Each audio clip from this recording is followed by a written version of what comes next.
Bueno, buenos días. Voy a intentar, poner un poco en contexto el problema de la cizalladura y la predicción numérica, que se puede hacer con un modelo numérico para predecir la cizalladura. Entonces, bueno, como Javier nos ha comentado, en AENET disponemos de un modelo de alta resolución hidrostático, Harmony-AROM, con esta resolución horizontal de 2,5 kilómetros, 65 niveles en la vertical. Tenemos, bueno, esto está mal, son 8, ¿no? Como nos ha dicho Javier, son una pasada cada 3 horas con alcance de 48 horas.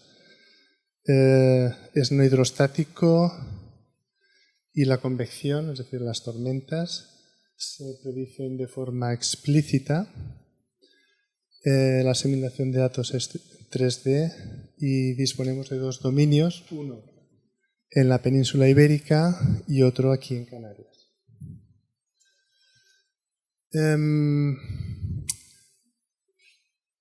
Es importante tener en cuenta la resolución del modelo cuando se trata de intentar predecir la cizalladura en el entorno de un aeropuerto. En esta gráfica tenemos aquí una sección vertical donde en el eje vertical tenemos la presión, tenemos hasta 750 hectopascales, y en la horizontal tendríamos el entorno del aeropuerto, que son más o menos unas 50 millas. Estas líneas azules serían el camino que usan los aviones para aterrizar o despegar, ¿no? Bien, en este gráfico, que corresponde al aeropuerto de Gran Canaria, pues tenemos que, por ejemplo, entre estos dos puntos hay unos 30 puntos de rejilla, ¿de acuerdo? Uno cada 2,5 kilómetros. Y en la vertical tendríamos unos 32 niveles. Así como en la horizontal los puntos de rejilla están puestos de forma regular, en la vertical no, se concentran más cerca de la superficie. Es decir, esos 32 niveles del modelo estarían más concentrados cerca de la superficie. Estos 900 valores para cada una de las variables meteorológicas son, digamos, la materia prima con la que podríamos intentar hacer algo para decir algo sobre la cizalladura en aproximación a un aeropuerto. En este caso tenemos la nubosidad y la temperatura dibujado. Veremos otros gráficos. Bueno, siguiendo el documento de la OACI de cizalladura en niveles bajos, bueno, pues vemos que la definición que vemos ahí, que es que se define como la variación del vector velocidad entre dos puntos. Las unidades utilizadas, según este manual, pues son nudos en 100 pies en la vertical o, bueno, no necesariamente en la vertical, que equivalen a 0,45 metros por segundo en 30 metros, o si también se puede expresar en estas unidades de segundos a la -1. Estas unidades de aquí serían las más adecuadas para, digamos, aplicaciones aeronáuticas, ¿no? Pues son las que más intuitivamente se pueden ver para la cuestión de la aviación. En este dibujo, bueno, tenemos el viento, sería este vector de aquí, horizontal en este caso. Las componentes norte, sur, este, oeste serían las que están dibujadas en verde.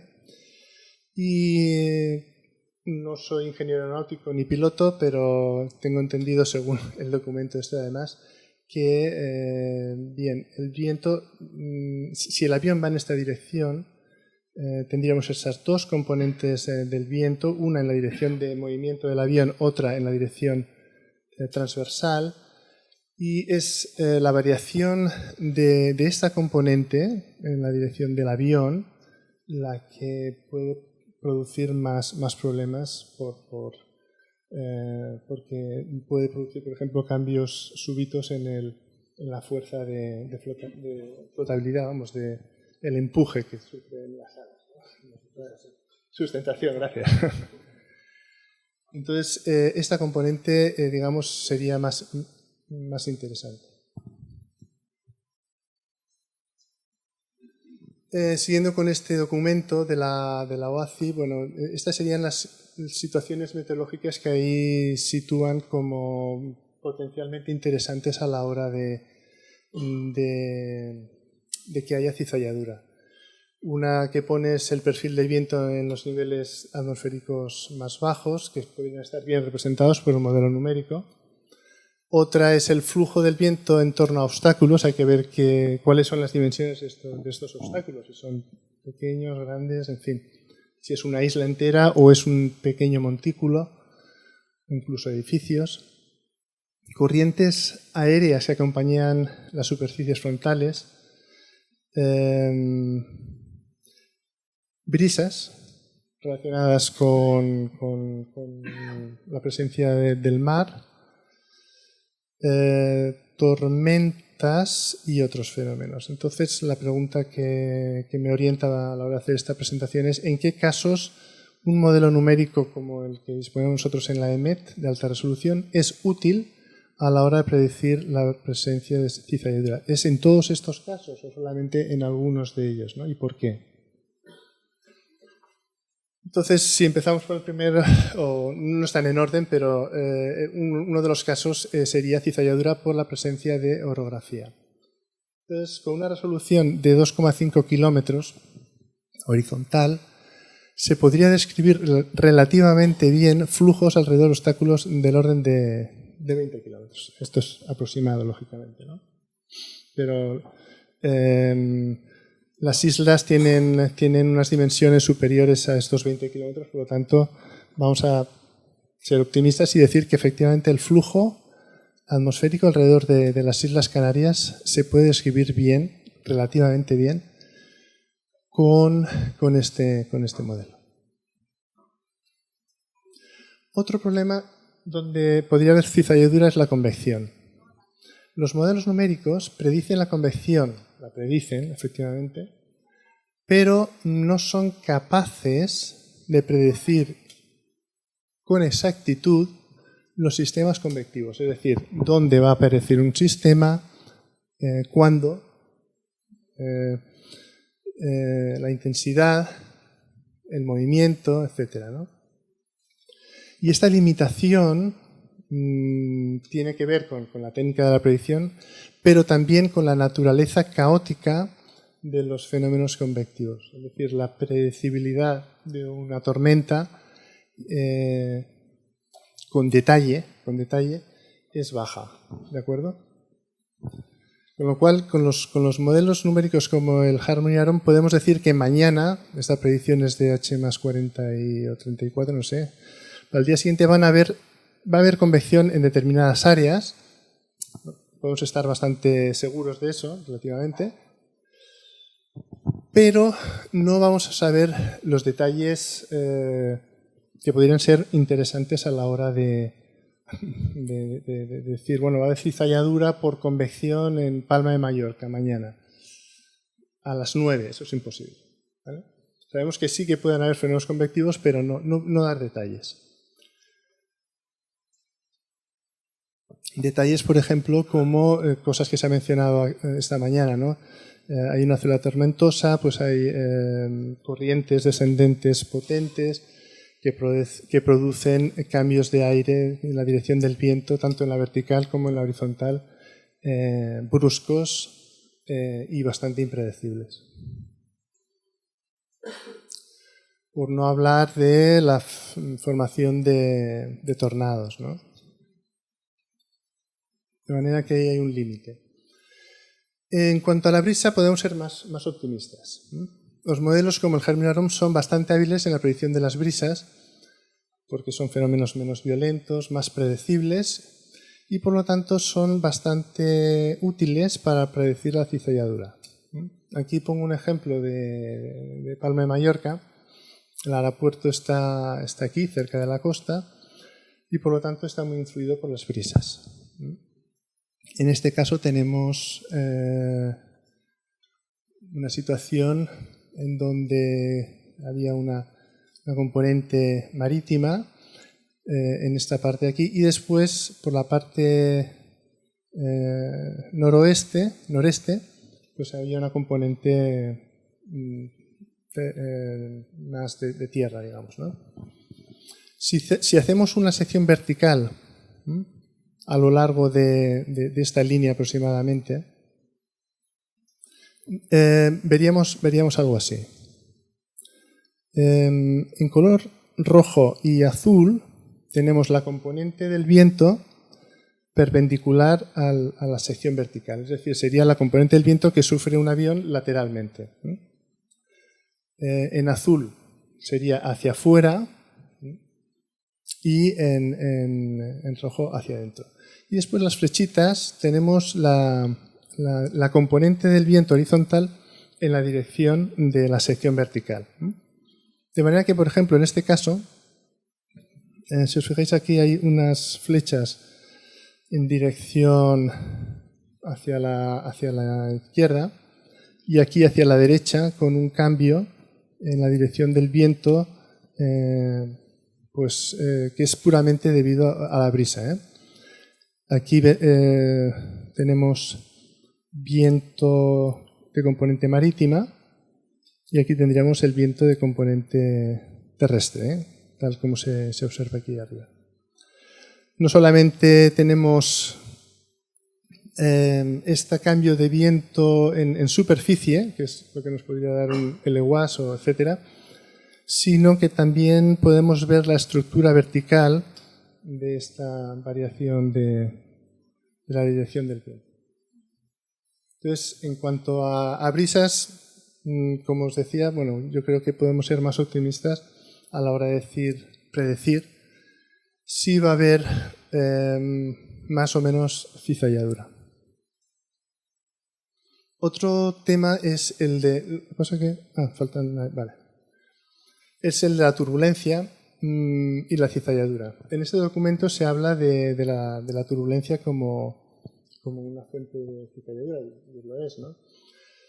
Entonces, la cizalladura, por lo tanto, puede deberse a una variación brusca del viento medio, que es lo que hemos visto ahora, pero también a la presencia de turbulencia, con vórtices que pueden ser del tamaño de un avión, porque si son más pequeños del tamaño de un avión no es cizalladura, es simplemente turbulencia en movimiento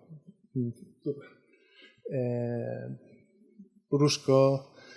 Sin embargo, si los vórtices son relativamente grandes, hasta unos centenares de metros, sí que el avión puede sufrir o ver esa turbulencia como cizalladura. También depende de las dimensiones del avión. Una avioneta sentirá que hay turbulencia con vórtices más pequeños que un avión de tamaño grande, lógicamente. Entonces, la turbulencia está parametrizada porque son fenómenos que son de una escala inferior al de la rejilla. Por lo tanto, están parametrizadas en el modelo Harman-Aron y en todos los modelos de predicción numérica del tiempo. Y en particular, en el modelo Aron se parametriza a través de una variable de pronóstico que se llama la TKE o energía cinética turbulenta. Entonces, si el modelo predice una TKE elevada, pues podemos esperar que se produzcan vórtices que podrían ser experimentados como cizalladura por un avión. Pongo un ejemplo aquí el ejemplo, la verdad es que no está muy bien escogido, quiero decir que es un ejemplo casi cualquiera. En particular es no sé si es de ayer o antes de ayer. Aquí tenemos el aeropuerto de Las Palmas con el viento alisio-típico. Este es un meteograma donde en la intensidad del viento vemos que hay viento racheado. La línea roja indica la velocidad prevista por el modelo de racha, que está por encima clarísimamente todo el rato de la dirección del viento medio. Por lo tanto, aquí vemos en esta sección vertical de las componentes del viento. En esta parte de aquí estaríamos en el sur, es decir, el avión aterrizaría así, siguiendo esta senda. Es el aeropuerto de Gran Canaria. Veríamos que aquí tenían una componente de frente, ¿no? Y todo el rato, ¿de acuerdo? Con distintas intensidades. Y también va cambiando un poquito el viento transversal, no mucho en este caso. Este es en la misma sección vertical, pero está dibujada la energía cinética turbulenta. Entonces vemos que, bien, el modelo está prediciendo que va a haber cierta turbulencia en ese campo de viento medio, superpuesto. Aquí tenemos la temperatura con una serie de inversiones térmicas que también, bueno, en este caso no tienen mucho interés. Y esta sección vertical vemos cómo varía el módulo de la velocidad del viento, sumando las dos componentes. La componente de frente del avión más la componente transversal. Y sí que vemos que efectivamente el viento pues va aumentando de intensidad, sobre todo en esta zona, y vuelve a bajar justo antes de aterrizar. Entonces, bueno, ya me he pasado el tiempo, para resumir, turbulencia y cizalladura, en estos casos, es decir, cizalladura debida a la presencia de pequeños obstáculos, que pueden ser pequeños montes o incluso edificios o cambios bruscos en la naturaleza del suelo, etc. Pues es la turbulencia predicha por el modelo la que nos puede dar alguna orientación, más que el campo de viento medio. De cara al futuro, lo que estamos viendo es, aparte de ver la utilidad de este tipo de secciones verticales centradas en aeropuertos, que la primera impresión es que pueden dar información interesante, pues hacer un paso más, por ejemplo, facilitar al usuario pues, el análisis de este tipo de información, haciendo meteogramas, estableciendo umbrales por aeropuertos y con la idea de incluir en esta información la TKE y parámetros relacionados con la convección. Pues sería un poquito el futuro de un producto aeronáutico orientado a la cizalladura en aeropuertos, basados en estas secciones verticales que he presentado aquí. También es interesante tener en cuenta el EPS, como ha mencionado Javier, que tenemos en la EMET. Y resumiendo, pues lo que he estado comentando, el modelo tiene una resolución suficiente para ser una ayuda en la predicción de la cizalladura en determinados supuestos, que he puesto yo estos aquí. Flujos relacionados con la presencia de obstáculos orográficos, como en las Islas Canarias, por ejemplo. Vientos de brisa, ondas de montaña, que no lo he mencionado, pero también. La cizalladura asociada a la convección no puede ser prevista con detalle. En el caso de flujo modificado por pequeños obstáculos que no están bien representados en el modelo, explícitamente pues se puede usar la turbulencia, con limitaciones. Y el EPS de mesoscala puede ser un complemento interesante para evaluar la incertidumbre de las predicciones. Y nada más, esto es lo que quería contar.